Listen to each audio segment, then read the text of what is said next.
The Trinka Podcast, academic writing done right. My name is Dr. KK, your host. In this episode of the podcast, you will listen to me speak with Gayatri Phadke from Enago Academy team about inclusivity in academia, the LGBTQIA plus perspective. This is the first part of the episode. So I don't know whether you heard this, but Indian Supreme Court just now released a statement or ruling rather on same-sex marriage equality in India, and unfortunately they ruled against it. Nothing better like a dose of realism or real-life struggles to bring us around to the topic of advancing inclusivity in academia. So, today we are going to look at some perspectives on the LGBTQI plus experiences in academia. And joining me today is Dr. KK. Welcome, KK. It's good Hi. to have you here. Hi, And very excited to talk to you about something that I am very passionate about. yes, it's always a good conversation with you. So, I'm sure today will be no different. So before we get started, why don't you talk a little bit about yourself for our audience? So my name is Dr. KK, but my full name is Dr. Krishna Kumar Venkatachalam. I have been working with Enago, our common brand, Gayatri, for the last 15 years or so. But before that, I was a surgeon. I was an orthopedic surgeon. And for different reasons, some of which we will talk about, I decided to take a sabbatical. I initially thought that it would be a 1-year sabbatical, but it turned out to be a 15-year one, and it's still going on. So I have my background in orthopedic surgery, but I started as a manuscript editor with Enago in life sciences and healthcare about 15 years ago. And since then, I've gone on to things like training, freelancer, editor management, and relationship. Then a little bit of product development and research, service development within the brands, including some collaborations on publication support and Enago Academy, as you know. And currently, I'm being given a responsibility to manage and to promote innovation in under the brand Enago, and that's one of the reasons why we are working more closely over the last 6 months or so. So that's a little bit about me. Gayatri, maybe you can introduce yourself because you have a storied career in, I think, academy as well. I think that would be calling it a little bit too much. Let me give a little bit of background about my educational journey because that's an interesting one. So I did my undergrad in India, but my master's in the UK. Then I worked in India for a couple of years in academia as a researcher. And then I did my PhD in the US. And after that, I'm back to India working with Enago brand. So I started my first job, I guess, at the age of 30 something, and that was a wake up call. Nevertheless, I worked with publication support team, managing the client servicing aspect of it. Of course, having a PhD, I was also an SME. And recently, I have moved to Enago Academy as the managing editor. It's a very different dynamic. Of course, you're very used to writing academically, doing all of your research career, but breaking it down in simple terms, that's difficult to do. Right. And of course, finding the stories that interest people, Right. that's a really big challenge. So that's where I'm at. And like you mentioned, we've been working quite well together. More recently about some products, new product launches and so on. So that's me. Right. And I just noticed that you've covered, I think, 3 continents, and you've just 4 more to go in terms of having. I mean, do you hope to work in Antarctica for some reason? I think I would be too cold. It will be too cold for me. Okay. I did my PhD in Connecticut. Let me tell you, that was that was very cool. I don't think Antarctica is going to be, Yeah, It'll be cool though. yeah. Somewhere deep inside me still lurks the researcher, the scientist, I suppose. And to be honest, I think I might have talked about it in another podcast, but I think I wanted to apply to be on the Mars mission. And Oh obviously, wow. yeah. So some part of going to Mars, and it would be to go to Antarctica, because that is the best sort of replication of such a extraterrestrial atmosphere. So Right. that's one of the reasons why I thought of asking you this question.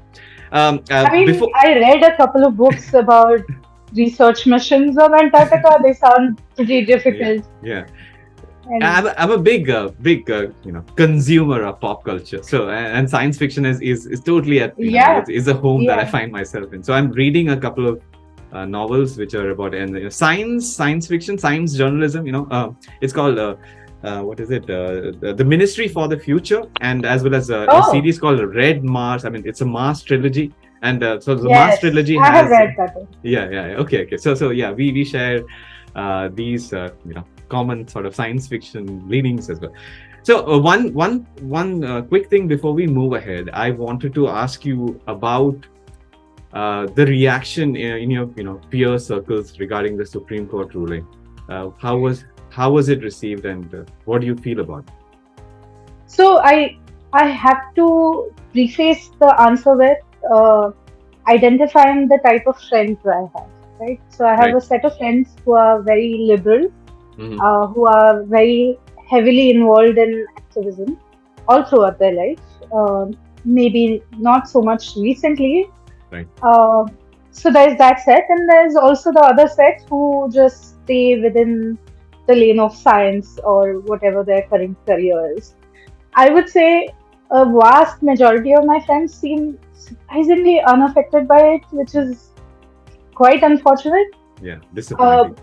yeah, very disappointed. And I do have a set of friends who are active within the LGBTQIA plus community. So obviously, there it's a very different story and a different conversation. Mhm. You know, all of us felt in some ways that this particular Supreme Court bench may have been the mm, most well placed in Indian history Yeah. to give a favorable ruling. So yeah, disappointment in different ways from both sides of the friend circle, if you Mm. Yeah. could say so. Yeah. What do you think about this? I mean, you're one of the few openly gay STEM experts I know in India. So Well, I'm smiling right now, and I'm wearing pretty clothes, but that's not what is inside me. I'm extremely disappointed, right, especially after. So I followed the day of, like, it's been what, 2 days, 3 days, and yeah, so I was at work, and I was in the office, and I had YouTube on with the hmm, stream.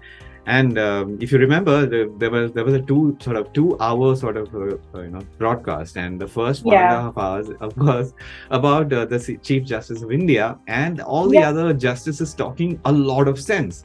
And if so, we were all, as in there are groups, WhatsApp groups and everything that I'm a part of, and we were talking about, okay, this is sounding good, and we were very yeah, sort of hopeful, and we thought that the ruling is going to be in our favor. And I right, remember being, it was time for lunch, and I was expecting everything to be positive. And, I then reading later that the bench had ruled 3-2 against the legalization of yeah, same-sex marriage. And it came as such a shock, and it's obviously disappointing. Having said that, I've been in this. I've been in India, right? So India yeah, is like this. In India, it takes a lot of time for things to change, and at least yes, as a democracy, at least there is an institution like the Supreme Court, that where we can have these meaningful conversations. And I think that just the fact that about 1.5 hours of conversation from, let's say, the highest judges in India, explaining yeah, the rationale and how such, let's say, legal and legislative measures need to be taken to protect communities. And they mentioned a lot of things, including things like the heterosexual marriage and the aspects of it. So a lot of hmm, like background which should pave the way for same-sex marriage equality in the future. And so from that point of view, I think I'm optimistic. I'm hopeful that things will change, and it's for people like me, especially people like me, to continue to fight the battles. And it's just Right. something that's a setback, that's a hurdle, and we'll be stronger and we will fight longer. And eventually, I'm hopeful that we will come, we will, come through, and the efforts will result in same-sex equality. And social equality is what we are talking about. I mean, I'm Yeah. personally not a big advocate of marriage myself, but it should be equity and equality across, Absolutely. yeah. So that's what I'm hoping for. And one quick mention. So Mhm. I'm very let's say inactive on social media, despite being on podcasts and whatnot. And I still happen to be on Twitter, which is now called X. Ex- It's not quite a nice place to be in general, since Elon Musk has done whatever he has done with the platform. Platform. But I follow, because one of the places where I engage in conversations like these about such matters is on Twitter. At least it used to be on Twitter. And one of the leading advocates of same-sex equality in India was inundated with such atrocious negative messaging from everybody that I could think of. And the next day, I saw his sort of complaint, and he couldn't deal with it, and he wrote something Right. about it. It is too much for me to take all the hatred that is coming my way, from his point of view, and our way from the community's point of view, for such a thing. And that sort of made me feel that there should be more people talking about it. And this sort of a Right. conversation that we are having right now is so pertinent, and this should be had. And that's why I'm so happy that we are having this conversation. So let's continue talking about Sure. the very important topics. Yes. So obviously you mentioned this particular leader receiving a lot of hatred. Yeah. I hope you didn't have to go through the same experiences, but does his experiences, I presume it's him, It's does a him. his Yeah. experiences mirror yours in any way, or how was your experience being uh, part of the community and being in STEM in India? Right. So interesting. I mean, I would say that I was one of the luckier ones overall. And they say that luck is some parts made by you, as in the individual Mhm. themselves, right? So I believe in that a little bit. So I'll explain what I'm saying. I came to the realization that I was queer, maybe when I was in medical school, which is the second year, Okay. third year of my medical, which I must have been 17, 18, 19 then. And I was sort of bold enough to immediately open up to my close circle of friends who I'm from Kerala. Kerala is relatively progressive. At the same time, for such social aspects, it is, let's say, I would say that it is not the most progressive place that you can find yourself in. So my friends, close friends, who were into music, and that's how I was, friends with them. And we talked about music before I eventually took the path of being a musician. They were, let's say, they were not negative or positive. They just, okay, this is one piece of information that I have about KK, so it's just a thing. Right. So that was a breath of fresh air, and I somehow had the gumption to come out to the rest of my medical college batch after I finished my internship, which is like 5.5 years to 6.5. So about 6 years of me being a doctor, I came out to my class, and again I had a sort of a mixed response. The close friends were joking about things, and I like older men, and not peer group men. That's who I was interested in. So there's a lot of potential for jokes and teases and Yeah. taunts and everything. So that was there, and the rest of the group, maybe 40-50 people talked about it out of 200. So the rest of the 150 were quiet about it. So I sort of escaped without negativity. Then the family, they knew about it, but they did not talk about it. Then I chose to move to Bombay from Kerala to Trivandrum. And the reason why I did is partially because of the lack of social support that I had in Kerala. In the sense, I wanted to love a man. And to love a man means to live with them, to have social, that sort of a social life. And it was almost impossible in Kerala, at least at that point in time. And we are talking 2000 and the early 2000s. And so I came to Bombay primarily because I wanted to. Bombay offers the best orthopedic residency courses in India, and I qualified for one of the best institutions that you could qualify for such a thing. And so I came to Bombay with obviously this aspect of trying to find the gay social life at that point in time as a doctor. So technically part of academia, and also Right. because I wanted to chase music as a professional. And that's Okay. another reason why I was in Bombay. And that continues to be one of the reasons why I'm not practicing, to be fair, and I'll explain a little more. So let me just cut back to in the hospital. So you asked me about negative experiences. Yes, the negative experiences were not direct in the hospital that I did my residency in, and it was more like feeling excluded for no reason. So I didn't have a peer circle that I could share. At that point in time, I was in my first relationship with a man, and the only sort of group that I sort of felt comfortable in sharing these things was a group of psychiatry residents in the college. And psychiatry is the farthest away from orthopedic surgery that you can imagine in the hospital setup. So I felt like I need to belong, and I wanted to find a place that would make me feel like I belong, right? So that was a quest. So music was on the side, and technically music, because of the way things are, creativity, and there's a lot more of such conversations and such people in the.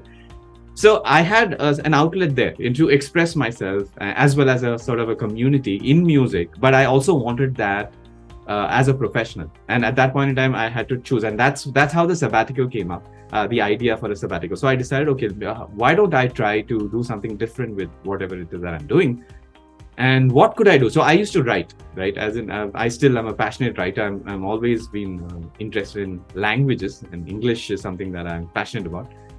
And I used to write, so I applied for being a manuscript editor, and one of our common supervisors took my interview, and in the interview she brought up the blog that I had on at that point in time, which was a relatively sort of famous blog, especially in the LGBTQI advocacy space. I had some of my writings syndicated in newspapers and everything, like Times of India and DNA at that point in time. So it was a thing. The blog was a thing. It was popular. And because of the blog, that was my primary sort of a medium to communicate to the rest of the world who I was and what I thought about such matters. And so that is also sort of my advocacy. So the initial bits of how I started doing this. And so I come into our organization. People know outside, people from outside know it as Enago, but we have a company called Crimson Interactive. And I have to tell you this, I could not be more proud of Crimson Interactive and Enago in terms of providing the kind of support and for making people like me feel included. And I'm not talking only about LGBTQI, because that is another aspect of our conversation, right?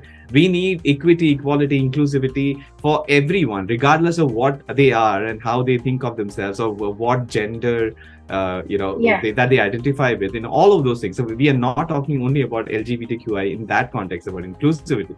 It's about all sorts of people with different languages, different nationalities. That's exactly what Crimson Interactive and Enago is. I guess you can also relate to that.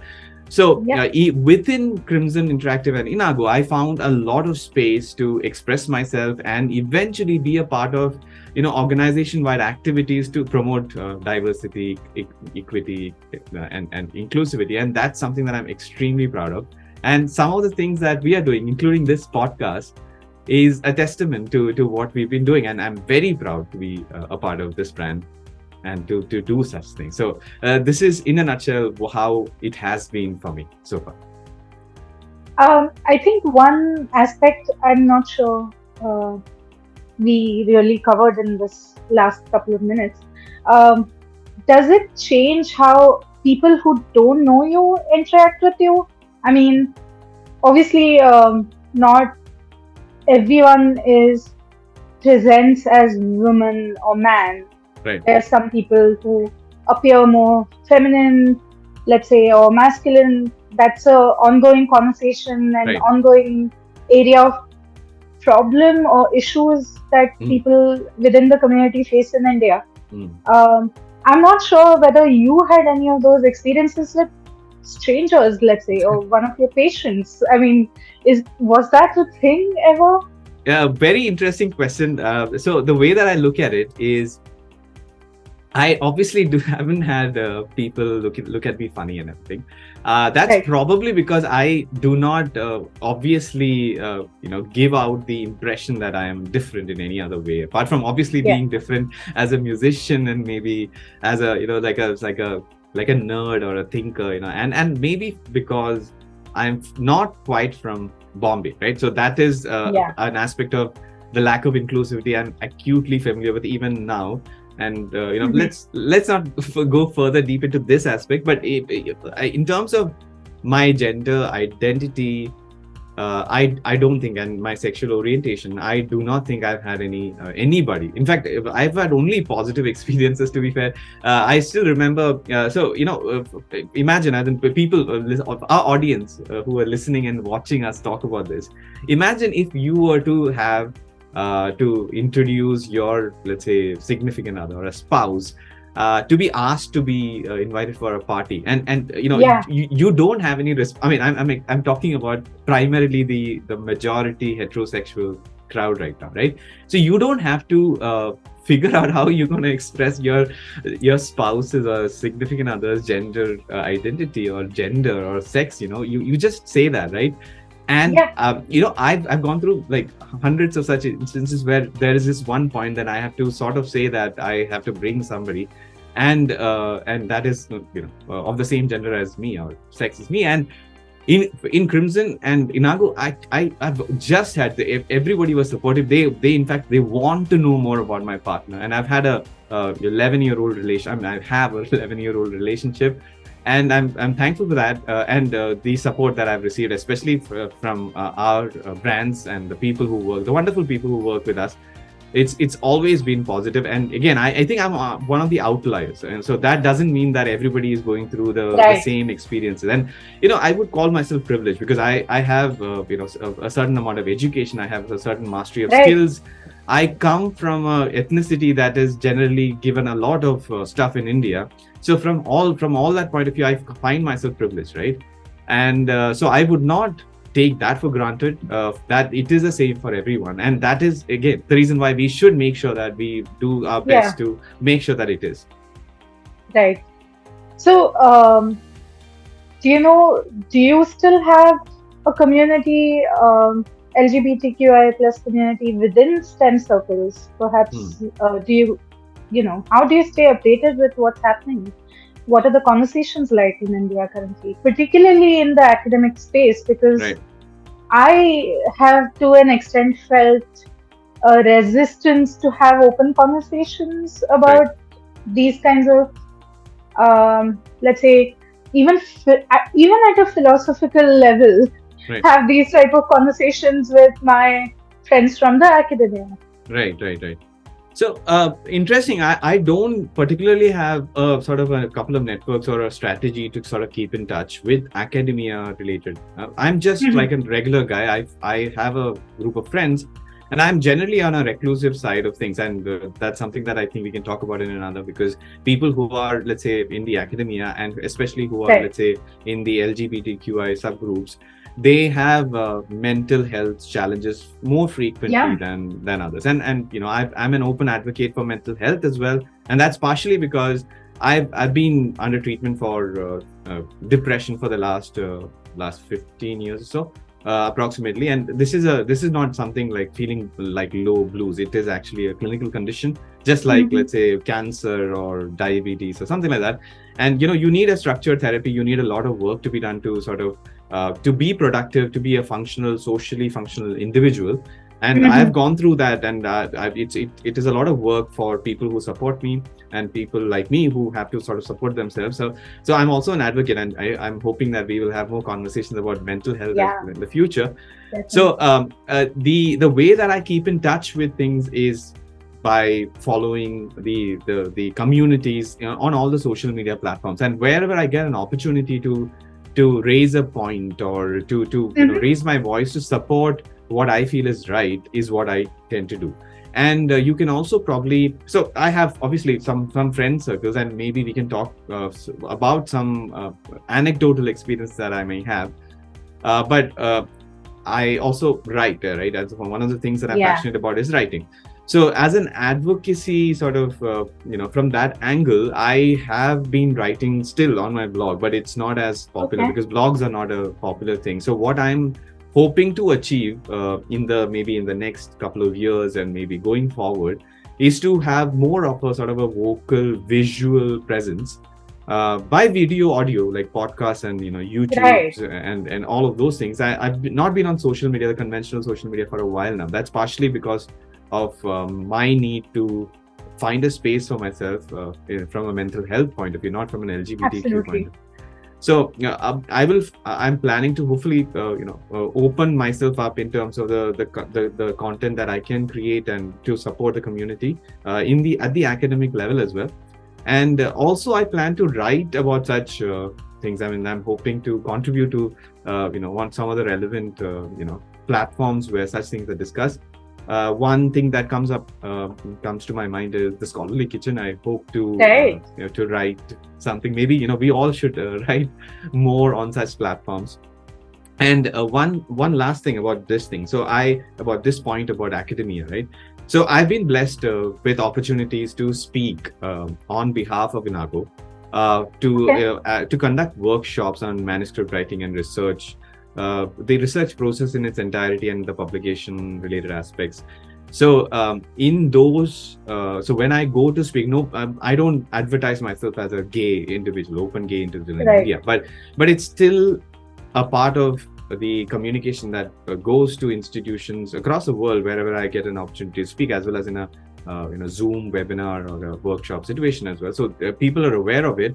And if there is a chance for me to speak up, because these are big platforms, these are places where researchers are listening to somebody like me talk about what I know.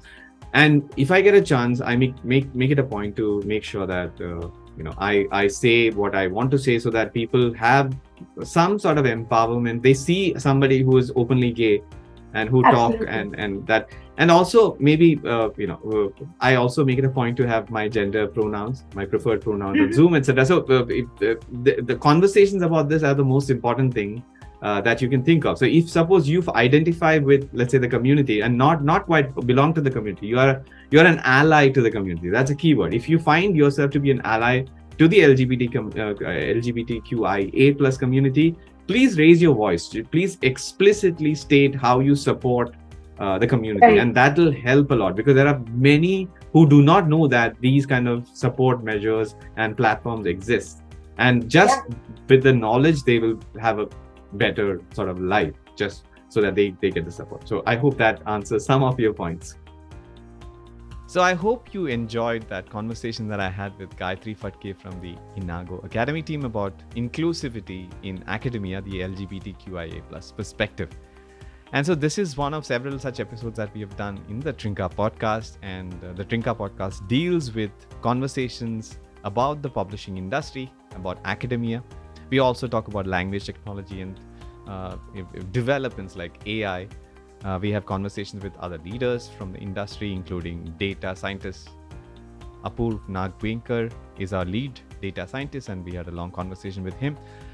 We have had conversation with Trinka Dicunia, the person who the Trinka AI app is named after. The Trinka AI is a writing assistant for you. It's specifically catered to academic writing, and that's why we have this podcast, to the Trinka Podcast. Dr. Anupama Kapadia was another guest on our podcast, and she has donned a lot of hats, and she currently works with Enago Life Sciences and Enago Academy. So where can you find us? You can find the video form of the podcast on YouTube, as well as on our website, Trinka AI, and the audio form of the podcast can be found on all major podcasting platforms like Spotify, Apple Podcasts, Google Podcasts, and Amazon. We are also on social media, the Trinka Podcast brand. You just search for Trinka AI and you'll find us there. So we are on Facebook, Instagram, LinkedIn, Twitter or X as of now, and WeChat and Weibo. So just search for us and drop us a note if you like the content. We'd love to hear from you. If you want to write to us by email, write to us at podcast@trinka.ai, and I promise you that I'll go through each and every email and respond to you. If you like the content, if you like what we talk about, please subscribe to our channel on YouTube and share the content with your friends, family, and colleagues so that such interesting conversation about, for example, the LGBTQIA plus aspects in academia reach the people who need to listen to such conversation and it'll help things change. And that's the whole idea of why we have such conversations. And again, on the podcasting platforms, please rate us 5 stars so that the algorithms can push us up. And if you have any suggestions on future topics, please write to us on through any means, I guess on social media or by email or on YouTube comment threads. So once again, on behalf of the entire wonderful team that supports me in creating such content, this is Dr. KK signing off for the Trinka Podcast, academic writing done right. I'll see you in the next one.